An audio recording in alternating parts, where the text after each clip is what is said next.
So the euro has broken through the 1.05 level. We're going to have a look at that and what the long-term trajectory is for the currency, continuing our previous videos on talking about euro bearishness. And then we're going to have a peek at the Turkish inflation number, 61.5%. That's astronomical. Going to see what's going on over there.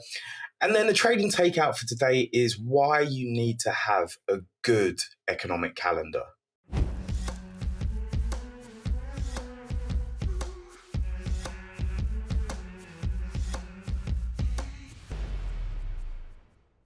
Now, the only way you can get the best trading insights, education, and analysis each day is if you're here every day. So hit subscribe so you can get your daily trading edge. So it's been a bit of a quiet one overnight in terms of the news front. Market moves, not so much. I think equities have been, risk off. There's a big seller that's been stepping into the ES futures overnight, so the S&P 500 E-mini futures. And there's naturally, off the back of this, probably been, some initial reaction in the euro. You can see here there was an initial fall where equities sold off and the dollar got bid. And the euro obviously is going to fall off at the same time if the dollar's increasing in value because risk is selling off. But for the euro, I think the key, point now is that we're through these kind of levels here. We're through 1.05. We're through these key lows that were formed just last week. And in my view, if you look at it structurally, let me just zoom out onto a slightly bigger chart. If you look at it structurally here, okay, it doesn't look great at all. And, we've been highlighting this for quite a while now. There's certain commentators that were saying, it will be good for the euro because the core inflation spread would widen between the dollar and the UN and the Eurozone. And it just doesn't make sense to me because the structural issues with the Eurozone are far, far greater than really rate differentials even now. But the funny thing is that those rate differentials are in fact widening in favor of the dollar. So many commentators were quite wrong there. But if you look at this level, for example, 1.06, you could even take it down there to make it more 1.06-ish, broke through here and then come and test it back there. But that's by the by. Roughly that level has been broken strongly, retested. The same thing happening here with the 1.05 level. You can probably shove it there. If we're taking the same sort of, I guess, pathway, if you like, we might see something like this. So you might see it. Might see the euro trade higher now. And then tick back lower, same way as it did here. This is the same sort of high being taken there, trades up and then collapses. So that's sort of my view here. There is nothing to sway me from being bearish the euro, especially versus the dollar. I think the dollar is still very much a wrecking ball through the rest of this quarter. And there's certain things that are just tickling up, like the 10-year yield, for example. If we go and have a look at that, that's higher again. It just keeps going higher and higher. When yields tend to go like this, because of the regulatory makeup of bank balance sheets these days, the capital adequacy, they need to hold high quality liquid assets, which bonds are. It creates an issue when bonds are selling off and obviously yields are going higher. So I think there's going to be certain stresses. This time last year, a similar situation happened in UK gilts. I think the Fed's oversight and regulator oversight of US pensions is probably better than the Bank of England's. However, I still do see that duration risk element as being, something to factor in here. Who is potentially in trouble, I guess. And it's not an easy question to answer, but it's probably something just to keep on the back of your minds in terms of how we look at this thematically. Yields are higher. What does that mean for cross asset prices? Does that mean that the dollar just keeps increasing in price as well? Okay, if that's the case, take your view on the euro or on the yen. Does that mean that these two currencies weaken significantly from here, for example? Does it mean that a broader concentration might shift into the dollar if people are concerned about bank liquidity or credit risk? These are the types of questions that you have to ask yourself and try and pin things together with. But that's my view on the euro.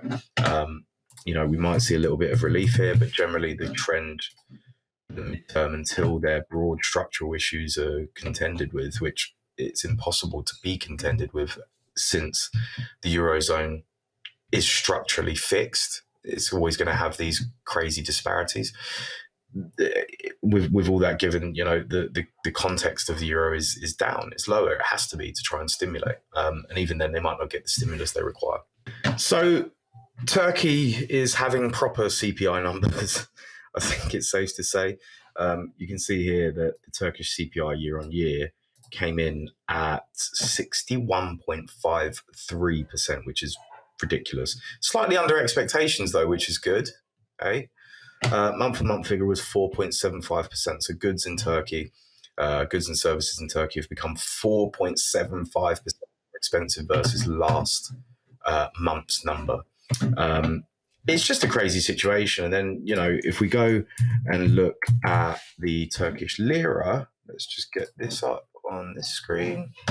It just keeps going higher and higher. Lower and lower versus the dollar. This inflation number won't do it any favors either. But the path's very much set. They've had very, very variable monetary policy for a long time now.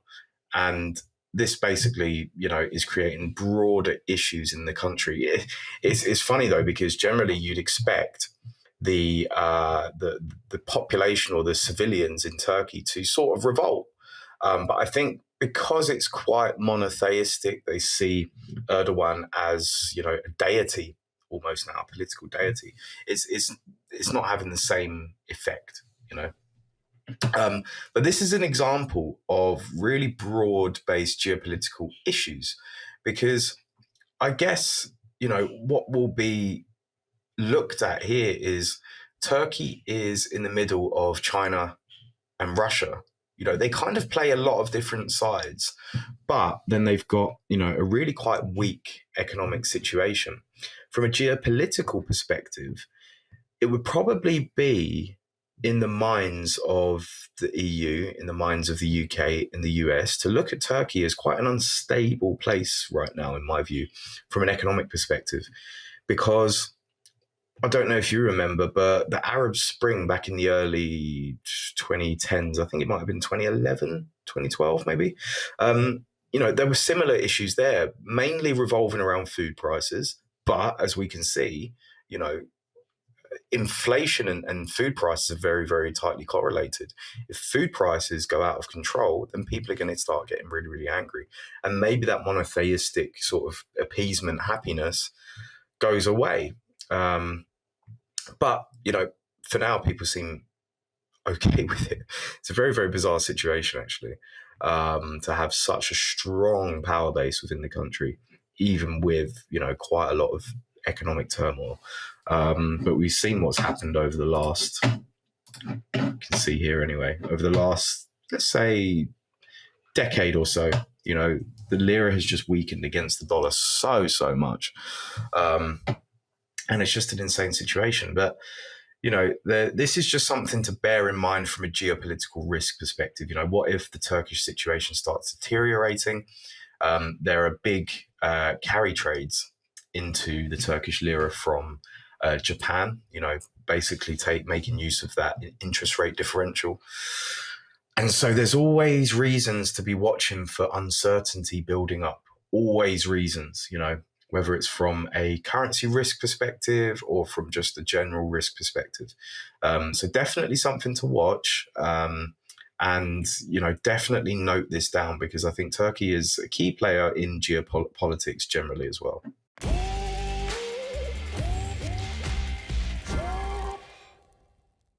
So one of the tools that I use a lot is, you can see it in front of you, it's News Squawk. Now, this isn't paid or anything like that. It's just generally something that I require in my day-to-day now.